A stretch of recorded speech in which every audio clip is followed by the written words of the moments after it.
আল্লাহ রাব্বুল আলামিন পবিত্র কোরআনুল কারীমে বলেছেন, আলা বিযিকরিল্লাহি তাতমাইন্নুল কুলুব। রাসূলুল্লাহ সাল্লাল্লাহু আলাইহি ওয়াসাল্লামের কাছে একজন সাহাবী আউফ ইবনে মালিক আল আশজাঈ, একজন সাহাবী, তিনি এসে বলছেন যে ইয়া রাসূলুল্লাহ, আপনি সাহাবীদেরকে সকলকে পাঠিয়েছেন যুদ্ধের ময়দানে, তো আমার সন্তান সে তো ফিরে আসেনি। রাসূলুল্লাহ সাল্লাল্লাহু আলাইহি ওয়াসাল্লাম পেরেশান হয়েছেন, খোঁজ নিয়েছেন। তখন তাকে বললেন, আউফ ইবনে মালিক আল আশজাঈ তাকে বললেন যে তুমি তোমার ঘরে ফিরে যাও এবং তুমি বেশি বেশি লা হাওলা ওয়ালা কুওয়াতা ইল্লা বিল্লাহিল আলিয়্যিল আযীম এটা পড়তে থাকো, আল্লাহ রাব্বুল আলামিন তোমার সহায় হবে।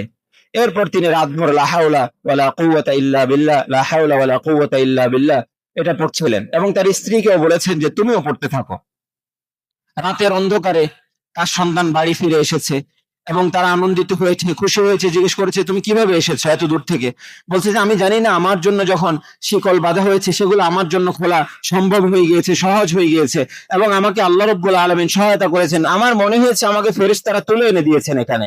সকাল যখন হয়েছে, যখন রাসূলের কাছে আউফ ইবনে মালিক সাল্লাল্লাহু আলাইহি ওয়াসাল্লাম যখন রাসূলুল্লাহর কাছে আউফ ইবনে মালিক আল আশজাঈ গিয়েছেন, দরজায় দেখে তিনি মুচকি হেসেছেন আর আল্লাহ রাসূল সাল্লাল্লাহু আলাইহি ওয়াসাল্লাম বলেছেন, আমি জানি তোমার সন্তান ফিরে এসেছে এবং আল্লাহ রাব্বুল আলামিন বলেছেন, আমাকে কোরআনের আয়াত নাযিল করেছেন, ওয়া ইয়াত্তাকিল্লাহা ইয়াজআল লাহু মাখরাজা ওয়া ইয়ারযুকহু মিন হাইসু লা ইয়াহতাসিব। আর যে ব্যক্তি আল্লাহ রাব্বুল আলামিনকে ভয় করবে, অর্থাৎ আমি যে কোনো কাজ করার সময় আল্লাহ রাব্বুল আলামিনকে ভয় করলাম। আমি একজনের প্রতি জুলুম করতে পারি কিন্তু আল্লাহ রাব্বুল আলামিনকে ভয় করেছি, অন্যায় করতে পারি, একজনকে গালি দিতে পারি, একজনের গীবত করতে পারি, একজনের উপর তহমত দিতে পারি, অপবাদ দিতে পারি, সন্দেহ করতে পারি, সবকিছু আমি পারি।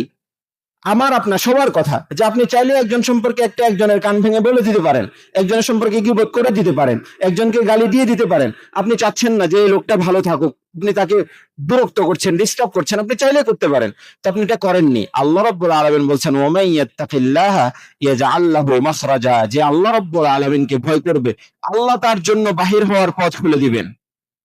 ওয়া মান ইয়াত্তাকিল্লাহা ইয়াজআল লাহু মাখরাজা ওয়া ইয়ারযুকহু মিন হাইসু লা ইয়াহতাসিব, আর আল্লাহ রাব্বুল আলামিন এমন জায়গা থেকে তাকে রিজিক দান করবেন যেটা সে কোনোদিন চিন্তাও করে নাই, কল্পনাও করে নাই।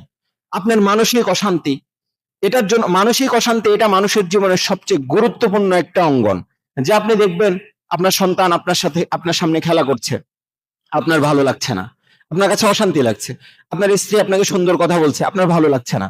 আপনি বাহির থেকে একজনের সাথে ঝগড়া করে বাসায় গিয়েছেন, আপনি জানেনই না যে এতক্ষণ পর্যন্ত আপনার ছেলে মেয়েরা অপেক্ষায় রয়েছে কখন বাবা আসবে। ঘরে ঢোকার সাথে সাথে ওরা যখন আপনার হাত ধরে টান দিল, আপনার জামা ধরে টান দিল, তখন আপনি বললেন যে স্যার তুমি যা, বিরক্ত করে, এভাবে আপনি ঝাড়ি দিয়ে বললেন। কিন্তু আপনি জানেন না তারা আপনার অপেক্ষায় ছিল। আপনার স্ত্রী আপনাকে বললো যে আমি এতক্ষণ পর্যন্ত খাবার দাবার খাই নাই, ভাত খাই নাই, আপনার অপেক্ষা ছিলেন। আপনি বললেন যে আপনার তো মেজাজ গরম, আপনার তো মনে পেরেশানি, টেনশন। আপনি বললেন যে এত ঢঙের কি দরকার ছিল, তোমারটা তুমি খেয়ে নিতে, আমি তো খাবো না। কেন? কারণ হচ্ছে আপনার মনে অশান্তি। আমাদের জীবনে মনের অশান্তি, মনের পেরেশানি, মানুষের অন্তর দুঃখী হওয়া, এটা সবচেয়ে গুরুত্বপূর্ণ একটা বিষয়। এটা থেকে বেঁচে থাকা আমাদের প্রত্যেকের কর্তব্য, জরুরি। আপনি যখন কারোর সাথে ঝগড়া হবে তখন আপনি এটা থেকে বাঁচার, আপনি তার প্রতি হিংসার, আপনি তার প্রতি ক্ষোভের, এটা থেকে ক্ষোভ থেকে বাঁচার উপায় কি? কিভাবে বাঁচতে পারবেন আপনি? ঝগড়া হয়েছে, একজন আপনাকে গালি দিয়েছে, আপনি সাথে সাথে দৌড়ে বাড়িতে এসেছেন যে ভাই দেখ আমাকে অমুক কিন্তু গালি দিয়েছে। কি বলে? তোকে অমুক গালি দিয়েছে, চল আরো অমুককে ডাক, অমুককে ডাক। না, আপনি সর্বপ্রথম নিজেকে বোঝাবেন যে ও আমাকে গালি দিয়েছে, তো ফামাযাইতু সাম্মাহু কুলতু লা ইয়ানিনি। রাসূলুল্লাহকে কেউ বলেছিল যে মুযাম্মামান আলাইনা ওয়া দীনুহুম আবাইনা, মানে নিকৃষ্ট, মুযাম্মাম অপ্রশংসনীয়, নাউযুবিল্লাহি মিন যালিক। মুহাম্মদ প্রশংসনীয়, এই শব্দের বিপরীতে মুযাম্মামান আলাইনা, অর্থাৎ মুযাম্মাম অপ্রশংসনীয়, তাকে আমরা উপরে ফেলে দিব। ওয়া দীনুহুম আবাইনা, তার দিনকে আমরা অস্বীকার করব। কেন? কারণ তাকে পছন্দ নয়। নাউজুবিল্লাহ, মুশরিকরা, কাফেররা এভাবে বলতো। তো রাসূলুল্লাহ সাল্লাল্লাহু আলাইহি ওয়াসাল্লাম সেক্ষেত্রে কি বলতেন?